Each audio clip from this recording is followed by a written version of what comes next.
자, 그러면 코로나 백신들의 종류와 실제로 시판되고 있는 코로나 백신들을 좀 살펴보도록 하겠습니다. 우리가 이 전편에서 살펴본 대로 기본 컨셉을 가지고 그 개념에서 어떻게 응용을 해서 이런 백신을 만들게 됐는가, 그거를 우리가 알아볼 수 있을 텐데요. 그 백신의 특성과 구성에 따라서 현재 나와 있는 백신은 다음과 같은 크게 4가지 형태의 종류들로 구분을 할 수가 있어요. 첫 번째는 메신저 RNA를 이용한 백신, 그 다음에는 DNA를 이용한 백신, 그 다음에는 프로테인, 단백질을 이용한 백신, 그리고 실제 코로나 바이러스를 사멸시키거나 비활성화시켜서 그것을 백신으로 사용하는 비활성화 백신, 이렇게 4가지 형태로 종류들을 나눌 수 있을 겁니다. 사실 과거 고전적으로는 마지막에 얘기한 비활성화 백신이나 그 코로나로부터 항원 단백질만 추출을 해서 백신을 만드는 단백질 백신, 이 2가지가 가장 고전적이고 기본적인 컨셉의 백신들이라고 볼 수가 있어요.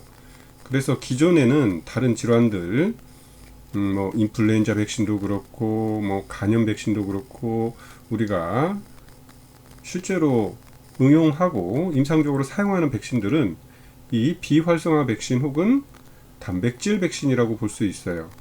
그래서 그런 고전적인 방법으로 비활성화 백신이나 단백질 백신으로 만드는 것이 코로나 백신에 응용될 수가 있겠죠. 근데 기존에 이런 고전적인 방법으로 비활성화 백신이나 항원 단백질 백신을 사용하게 되면 기본적으로 이런 백신을 개발하는 데만 보통 8년 짧게 보고 가장 빠르게 만들 수 있다라고 보는 미국 CDC나 일반 제약회사들이 보는 로드맵이 8년입니다. 8년.